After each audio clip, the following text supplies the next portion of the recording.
Hello, students. So you have had an opportunity to write a lesson plan. And this week you are going to have an opportunity to both get feedback from your classmates and to provide feedback from your classmates for your second lesson plan, your math lesson plan. So just to reiterate, writing learning objectives or behavioral objectives, as we refer to them in your lesson plan template for this class, is really the backbone and roadmap for writing a lesson plan. So that's why we're spending a good deal of time making sure that you understand what goes into writing your behavioral objectives. It is extremely important. If you don't have specific and measurable and observable behavioral objectives, then you're going to have a hard time determining if the students actually have mastered what you want them to learn. So this is really, really, really important. And it's really important because it's one of the first things of your lesson plan. So if your behavioral objectives isn't strong, then it's likely that the rest of your lesson might not be strong as well. So look at the feedback that you received from me from lesson plan number 1. Please take that feedback and reflect on how you can improve for lesson plan number 2. Math. In this assignment, you will be getting feedback from your peers on your behavioral objectives before you submit your lesson plan number 2. So, important to note, this little check-in here that I'm going over is due on Wednesday, but I will accept it until this Friday. However, keep in mind that the purpose is for you to get feedback before you turn in your lesson plan this week. All right, so I'm going to go over some of the steps because it might be a little bit confusing. So let me just go over it step by step. So first, what you're going to do is review the page from the previous module, Writing Learning Objectives. So from the previous module, it looks just like this. It goes into a lot of detail. Lots and lots of detail. Please make sure that you look at these 4 steps. Here are some examples of learning objectives that have been seen and how we can revise them to make them better. Look at the difference between the original version, Understand the American Criminal Justice System, and the revised version, which is much more observable and measurable. How do we know that someone understands something? I can teach rocket science. I can teach something that's extremely difficult and a student says, yeah, I understand it. Do I just assume that they understand it because they said that they understood it? Well, they need to show me by doing something. This is the real key behind behavioral or learning objectives. How are you going to have the student show you? They have to do something to show you that they understand or that they know or that they've learned something. So in this case, the revised version, which is much better, the student will describe the history of the American criminal justice system. So that's much more specific than just simply saying, yeah, I understand it. They have to describe it. So they're verbally explaining it to you. All right. And this reiterates my point. Understand is not a measurable verb. However, the intent of the instructor was to have the students to be able to describe, which is measurable. Okay.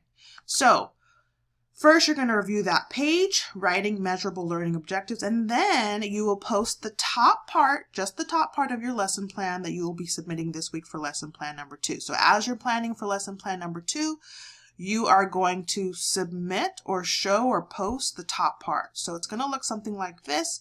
You can use a screenshot or you can copy and paste. I think a screenshot actually would be much better because if you copy and paste, there might be some formatting issues. So this is an example of a lesson plan that a student did for 5-year-old children.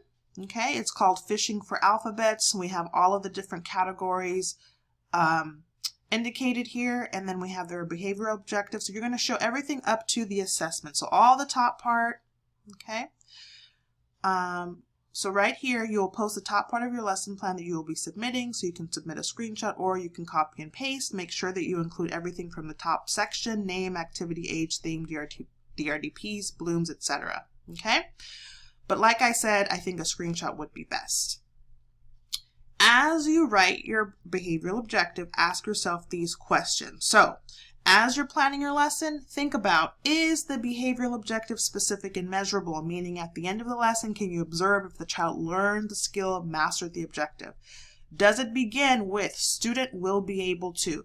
This is a kind of a good rule of thumb, because then you're thinking about it from the student's perspective and what the student actually has to be able to do at the end of the lesson. So when you write it this way, when you start your behavioral objective with student will be able to, I think it puts you in the right kind of frame of mind to write your lesson plan in a way that's specific and measurable and focused on what the student will be able to do or demonstrate at the end of the lesson to show that they've mastered the objective. Does it avoid using the following? Remember, these levels of cognition are too vague and difficult to observe or measure, so we do not want to use these words. Know, understand, learn, and appreciate. We will call these off-limit words, so make sure that you do not use the off-limit words because, guess what? They are off-limits. All right, so next, your peers will use the following checklist to give you feedback.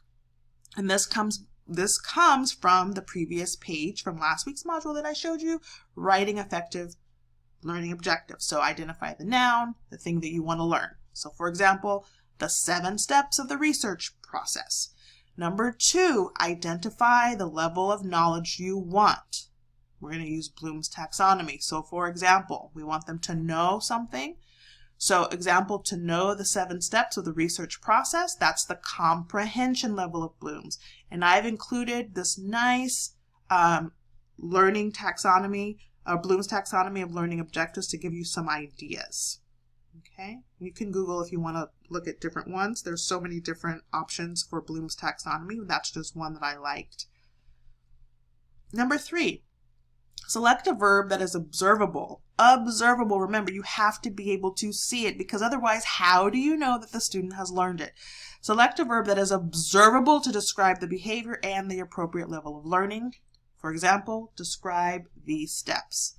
And then number 4, add additional criteria to indicate how or when, again, specific is best, how or when the outcome will be observable to add context for the student. So for example, describe the 7 steps of the research process when writing a paper. So this last part, when writing a paper, is the additional criteria that tells you how or when. So we know that it's when the student's writing a paper that we're going to look at, can they describe the 7 steps of the research process. So if we just left that part off and just had our objective read, describe the 7 steps of the research process, well then I'd have some questions. So when are they doing this? Are they doing it verbally? Are they, doing it at the end of a unit? When are we going to be observing these steps? So this helps make it much more clear when writing a paper. So in summary, each student will post the top part of their lesson plan for lesson plan number 2 for math. Then you will give feedback to at least 2 students using the number 1 through number 4 checklist above. Okay, so you're posting your lesson plan, the top part, and you're giving feedback to 2 students. And the idea is if everyone's giving feedback to 2 students, then each student should see feedback from multiple students as well. So you should have at least 2 students responding to you to give you feedback. All right, so let's look at an example. If I was responding to the student lesson plan sample above, so remember I showed you this lesson plan, Fishing for Alphabets for 5-year-old children. If I'm using this lesson plan, take a look at their behavioral objectives. Children will demonstrate the beginning sound of the ocean animal names. And number 2, children will match the letter to the word. Now look at their assessment. The assessment should tie directly in with your behavioral objective. What are the students going to do? Like, what is our assessment to make sure that students have mastered number 1 and number 2? So this student wrote, reproduce the beginning sound of the ocean animal. That's how we're going to assess. And number 2, identify the letter of the sea animals to the word cart. So now we have a little bit more specific. In fact, number 1 could be even more specific. How are they reproducing? Is it verbal reproduction? Are they writing it? So that part needs to actually be more specific. So make sure that your assessment ties directly into each of your behavioral objectives. They should be connected. All right, so going back down here, so if I was responding to the checklist for the student lesson plan sample above, I might do the following. So I might write this. Next to number 1, remember number 1 is identify the noun. I might write, the nouns in your lesson plan objectives were beginning sound of the ocean animal names and letter. So I'm just letting them know that they have it there and I'm identifying what it is. So this is good practice for the student giving the feedback, and it's great information for the student who is submitting their lesson plan. Number 2, I can write the Bloom's level in your lesson objectives were remembering and applying. You can see the image below right here to help you with this part.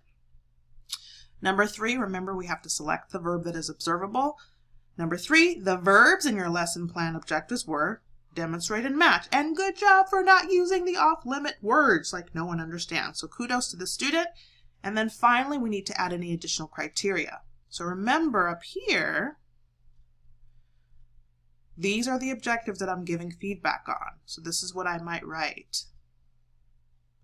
The additional criteria for the outcome is not specified in your learning objective. You may want to revise this part to make it even better. Okay, so they didn't quite do that part as fully and as detailed as they could.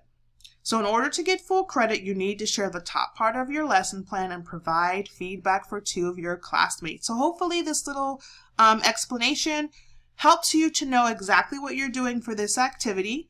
I hope that you all take the time to really review all of the material from the previous module. We have lots of great resources about writing effective learning or behavioral objectives. We use those terms interchangeably. And just make sure you go step by step. And hopefully the feedback that you get from your classmates will help you to write an amazing lesson plan for this week. Have fun!